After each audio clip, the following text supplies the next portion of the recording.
Assalamualaikum warahmatullahi wabarakatuh. Selamat pagi. Apa kabar anak-anak? Kalian yang sedang belajar secara daring dari rumah.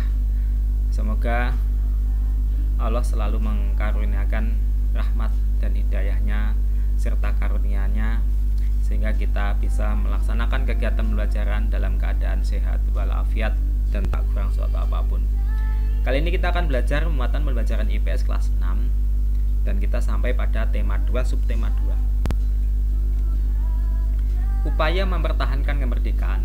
Setelah peristiwa proklamasi kemerdekaan Indonesia tanggal 17 Agustus 1945 yang kemarin kita peringati dengan upacara meskipun dengan sederhana karena masih masa pandemi.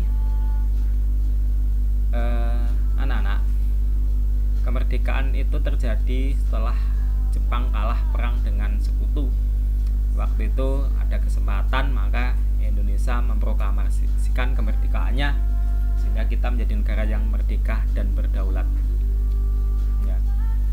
Tetapi setelah itu, ya, Belanda itu tidak mau menyerah begitu saja.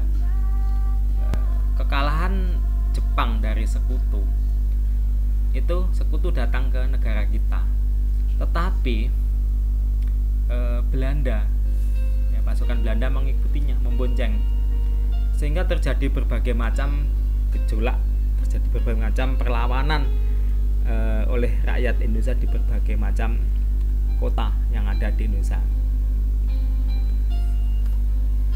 Ini tanggal 29 September 1945, pasukan sekutu yang diberi nama Allied Force Netherlands East India (AFNI) ini mendarat di Jakarta di bawah pimpinan Jenderal Sir Philip Christison.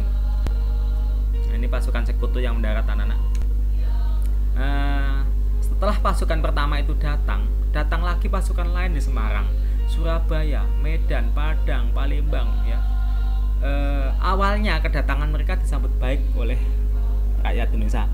Ya, kita kan bangsa yang ramah, ya, yang baik. Kalau ada tamu kita sambut.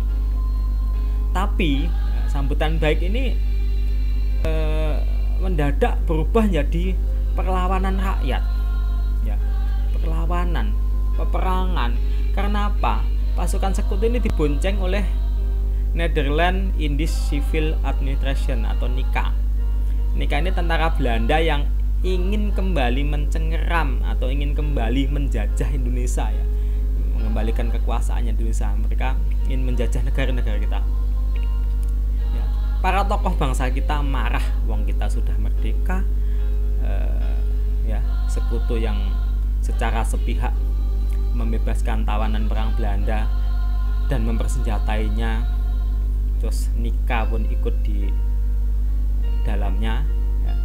Akibatnya terjadi banyak perlawanan dan bentrokan dari para perjuang Republik ini. Berikut beberapa perlawanan bangsa kita melawan sekutu. Yang pertama adalah pertempuran Medan Area. Pertempuran ini berawal ketika pasukan sekutu di bawah pimpinan T.E.D.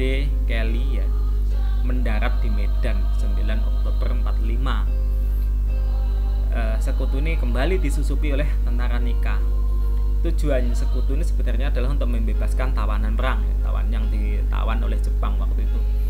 Ya, tapi anehnya oleh sekutu tentara atau tawanan ini malah dipersenjatai dan dibentuk menjadi tentara kenil, tentara pemberontak Hindia Belanda. Ini memicu kemarahan rakyat Medan.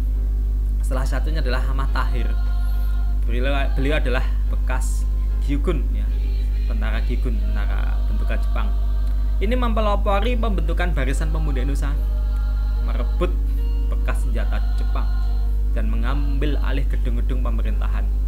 Tanggal 10 Oktober 45 dibentuklah Tentara Keamanan Rakyat Sumatera Timur atau TKR, ya. Anggotanya yaitu bekas Gyugun dan Heiho. Melihat kekuatan rakyat Medan, sekutu pun mengeluarkan ultimatum. Rakyat di ultimatum seperti kota-kota lain, ya, agar menyerahkan jatahnya, sehingga tanggal 1 Desember 45 sekutu masang patok-patok yang bertuliskan fixed boundaries Medan area. Ini memancing kemarahan rakyat Indonesia yang ada di Medan, sehingga terjadilah pertempuran, dan pertempuran ini dinamakan pertempuran Medan area. Ini foto-foto tentara sekutu yang mendarat di Medan, dan itu ada foto pejuang kita ya, TKR. Yang kedua adalah perlawanan terhadap agresi militer Belanda I.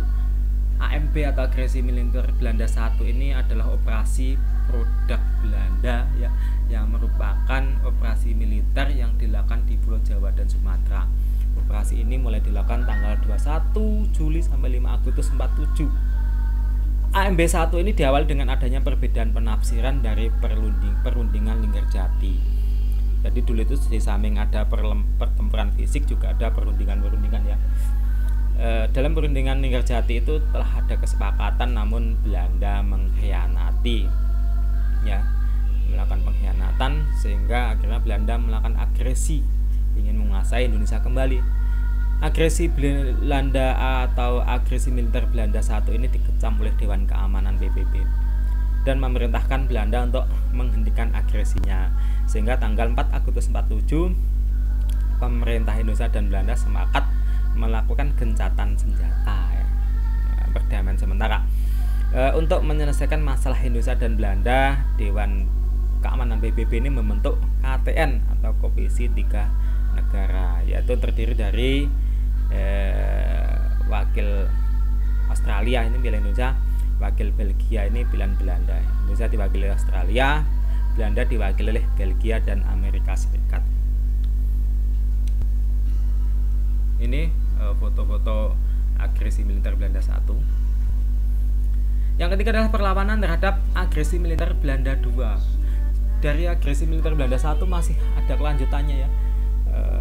Belanda melakukan agresi lagi, yaitu yang kedua ya, disebut juga dengan Operasi Gagak. Operasi ini diawali dengan penyerangan ibu kota Indonesia di Yogyakarta. Jadi dulu Indonesia itu pernah beribu kota di Yogyakarta ya anak-anak ya. Pada tanggal 19 Desember 48, penyerangan ini dilakukan untuk menurunkan pasukan payung di lapangan terbang Maguwo. Ya, mereka berhasil mendesak TNI dan berhasil menduduki ibu kota atau pemerintahan Indonesia. Selain itu, Belanda juga melakukan penculikan terhadap beberapa tokoh nasional kita seperti Bung Karno, Bung Hatta, dan yang lainnya. Kemudian beliau diasingkan ke Pulau Bangka ya, Bung Karno dan Bung Hatta ini. Untuk melakukan perlawanan, pasukan Indonesia dipimpin oleh Panglima Besar Jenderal Sudirman ya. Pasukan Indonesia memutuskan untuk menyerang Belanda dengan taktik perang gerilya. Perang gerilya ini perang menyerang kemudian bersembunyi, menyerang lagi kemudian bersembunyi ya, sehingga sulit untuk dilacak atau sulit untuk dikalahkan oleh pihak musuh. Cara tiba-tiba ya penyerangan dengan taktik gerilya ini terbukti ampuh anak-anak. Dengan taktik ini pihak Belanda hanya bisa menguasai perkotaan dan tidak mampu mencapai wilayah pedesaan yang ada di Yogyakarta. Beberapa kota di Pulau Jawa dan Sumatera ini menjadi medan gerilya yang luas. Pasukan-pasukan gerilya ini sudah berani masuk dan menyerang kota-kota yang diduduki oleh Belanda. Di antara ada serangan umum 1 Maret yang dipimpin oleh Letkol Soeharto.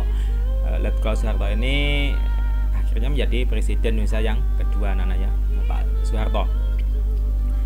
Dan ini berhasil merebut kota Yogyakarta walaupun cuma dalam waktu 6 jam, tapi suatu keberhasilan yang luar biasa nih. Serangan umum 1 Maret ini membuktikan bahwa bangsa Indonesia masih mempunyai kekuatan militer dan menghapus propaganda Belanda menyatakan Indonesia telah kalah.